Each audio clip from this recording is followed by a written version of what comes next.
Good morning. Not sure if you can hear me over the peeping, but we have chicks. Can I open them now? Not yet. So if you've never ordered chicks in the mail, what happens is you choose a hatch date when you make your order, and the chicks typically ship the same day they hatch. And then depending on where you live, they would arrive either the next day or 2 days later. These arrived, let's see, their hatch date was Tuesday, and today's Thursday. So it took these guys 2 days to get to our house. And then when they arrive at the post office phones you, typically pretty early in the morning, and you come and pick up your chicks. So we got these guys from Jenks Hatchery, and we have an assistant here who is dying to assist with the unboxing. Okay, so go ahead, Hazel. Now, a lot of times hatcheries will put in a couple extra chicks because they are sent so young that we don't know if there are, weak or sick ones. And it's not uncommon to lose 1 or 2 in shipping. Oh my goodness, you are mine. It looks like we have all survivors. They're nice and warm in there. You're so cute. And what we have are, we have 10 Cornish cross and 5 barred rocks. Looks like all survivors this morning, so that's good news. Look how sweet they are. All right, Hazel. Let's get these guys into the brooder and get them some food and water. We'll catch you guys later. It smells so good. Hey guys, it's Moggy with Acre Harvest. Thanks for stopping by. I don't have a how-to video for you this week. It has been a super hectic week, but I am trying to be committed to posting consistently. So we're just going to do a quick garden tour, talk a little bit about what we have going on, show you the chaos in the garden, introduce our new chicks, and just chat with you a little bit today. So with that, let's head for the garden. Can I get in there with them? No. So here's an update on our baby chicks. They are actually inside of a little inflatable hot tub, our old hot tub. And we did unfortunately lose a couple of the Cornish cross. That's not uncommon for that breed. They're not bred to live long, unfortunately. So as you can see, we are using a brooder plate and not a lamp, and I do like that a lot better. We've been using these for about 3 years, and I just feel like they're a lot safer. You can touch it. It is warm to the touch, but it does not get too hot to touch, and I just feel like if I can touch it and not get burned, it's not likely to start a fire. So yeah, we quit using brooder lamps, like I said, about 3 or 4 years ago. So we've been really fond of these brooder plates, and I am not an affiliate, but I will leave a link in the description for you if you would like to check those out. And onward we go.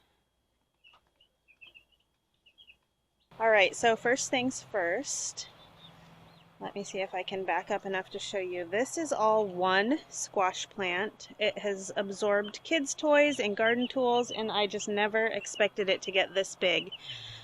This is something I planted kind of as an afterthought, more of an experiment than anything. It was late in the season, but it absolutely took off. This one plant has probably 15 or 20... I covered these up because the chickens were out and I didn't want them to get, it has probably 15 to 20 good sized butternut squash on it. And it is late September, or no, sorry. See these guys hiding under here. So it's early September now, and realistically we're lucky if we have 3 to 4 more frost-free weeks. So hopefully these guys will all have time to finish ripening, but there's, like I said, 15 or 20 of them on here, and they've escaped the garden, and they are just everywhere. So I'm going to actually trip over these trying to walk into the garden here.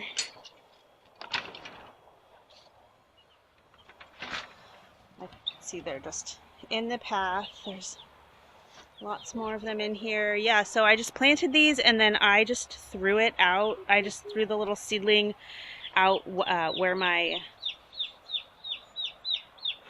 there's a kid with a chick, if you can hear that peeping. Put him away, honey. Yeah, so I just threw this plant in the ground where my compost pile had been this spring.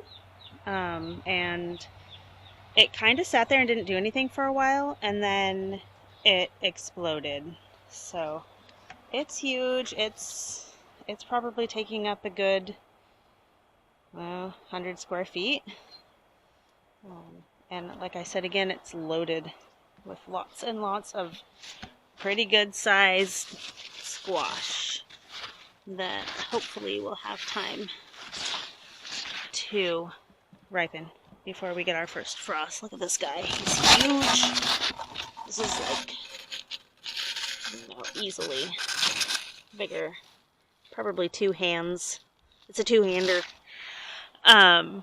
And then right next to it is another little guy that I kind of forgot about and then just threw in the ground, kind of at a spot where my irrigation was leaking. And I was like, well, hey, this is getting watered. I may as well put something here. And I didn't get it supported, but it's a pepper plant, and this is a jalapeno. We had some of these for dinner tonight. Again, super loaded up. I'm just kind of picking these as I want them, and I'll probably end up pickling whatever is still on the plant when I have to harvest it because it's going to freeze. So moving right along over this way, this is our, I gotta back up to show you this guy. This is our grape arbor, and you probably can't see any grapes. I don't see any grapes from this angle. But if you go inside, and I don't know that I can with the camera, I don't know if you'll be able to see. I'm going to come back to this and try to climb in there. Anyways, there's quite a few grapes in there, and those will be ready in maybe another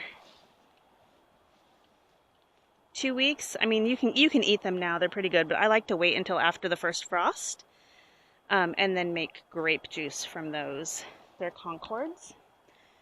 So as you can see, let me try to get a good angle. The whole garden is in utter chaos.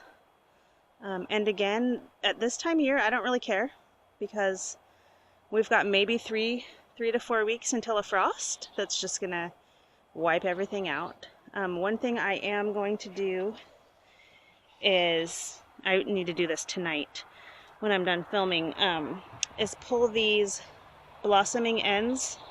I'm going to cut all these off the tomatoes because, as you can see, I have lots and lots of green tomatoes. And so I just want to cut all those blossoming ends off so that the plant can focus on ripening the tomatoes, the fruit that it has already set, rather than trying to set new fruit at this late point in the year. And I probably need to come out and pick tomatoes this evening also. I do have some ripe or nearly ripe ones. Okay, so that's my tomatoes. And so fun thing about these tomatoes is I don't actually know what varieties these are. I had misplaced all of my seeds early in the season, and I had a friend that just gave me a bunch of plants, and I didn't do any research or ask about the plants. I just threw them in the ground, and they've gone crazy and grown really well for me, but I have no idea what they are. So they're tasty is what I know. We've got some ripe ones over here. Some nice. These are super sweet. They're almost like a grape tomato. Then I've got some like slicers here. Let's see if I can reach in here. Yeah, some good sized slicers. And then I have one sad little cucumber plant that has one tiny sad little cucumber on it. So precious. The goats are saying hello to us. I don't know if you can hear that.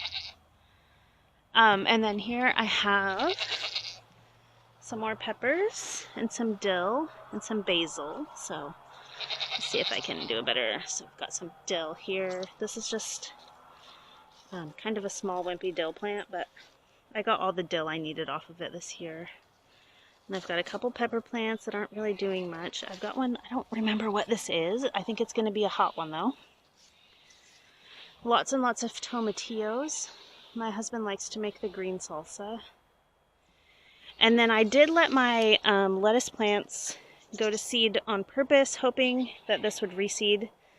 I've never tried that before, so if you've done that, let me know in the comments.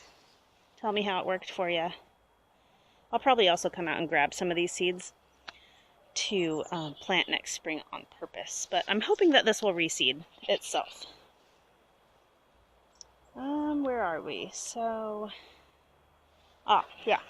Here's my row of carrots that's totally weedy.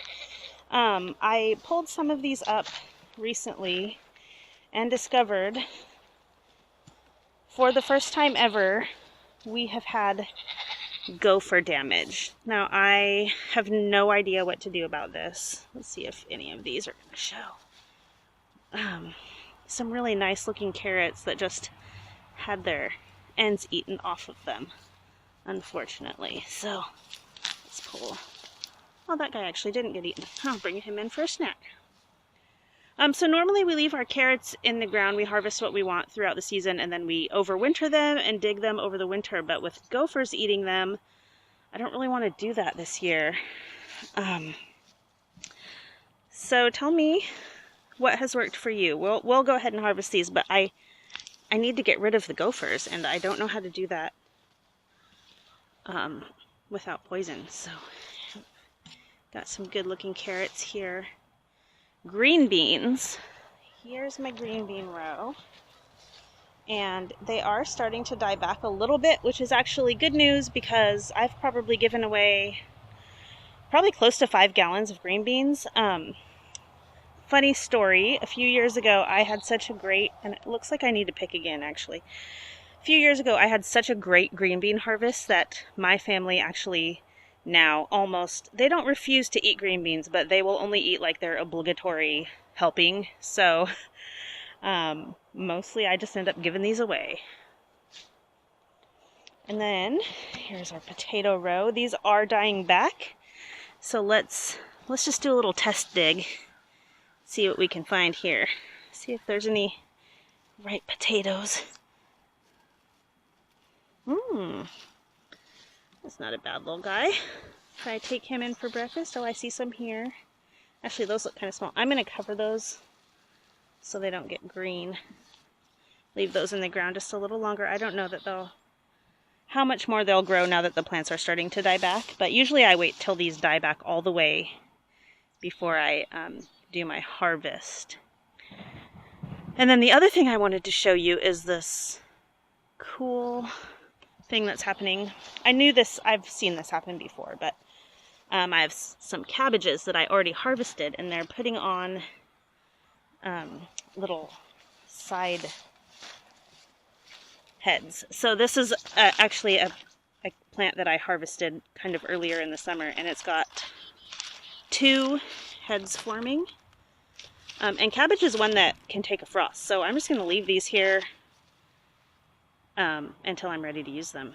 And then I have another one that I just harvested maybe like last week, and it also is starting to put on these little side heads. So I don't know how far this one will get, being that it's pretty close to the end of the season, but I thought that was cool to see.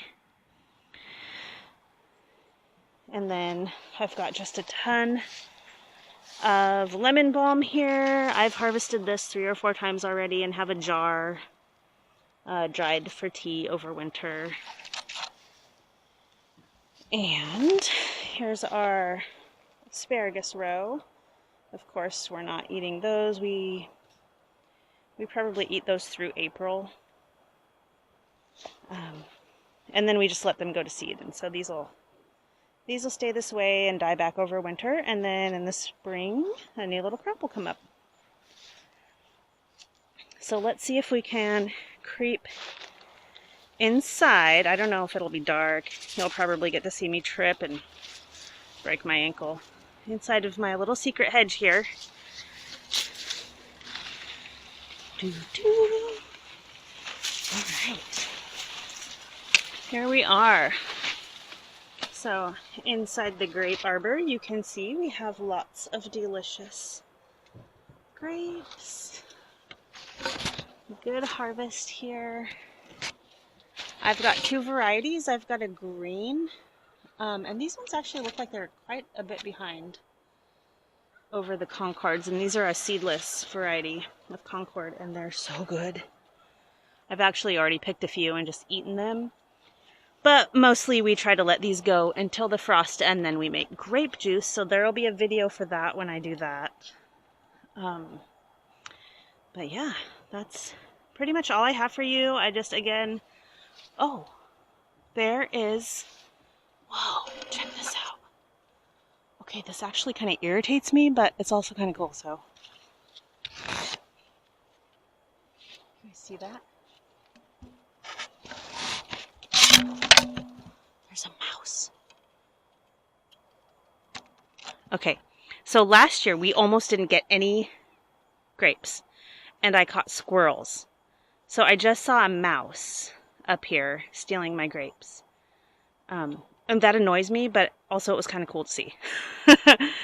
So maybe I have to pick my grapes rather than competing with mice. Just like I'm going to have to dig my carrots rather than competing with gophers or whatever it is that's burrowing and eating them. I'm gonna pick one of these bunches just because I want it for dessert. Tasty. All right, let's see if we can get out of here without killing ourselves. We did it. We're out. All right, well, thanks for hanging out with me for a few minutes. I know it's not the content like that you need if you're trying to learn something, but it's sometimes fun to check out other people's gardens. I know every time I drive past someone's garden, I want to check it out. So it's the end of year chaos, and thanks for hanging out with me for a few minutes. Catch you next time.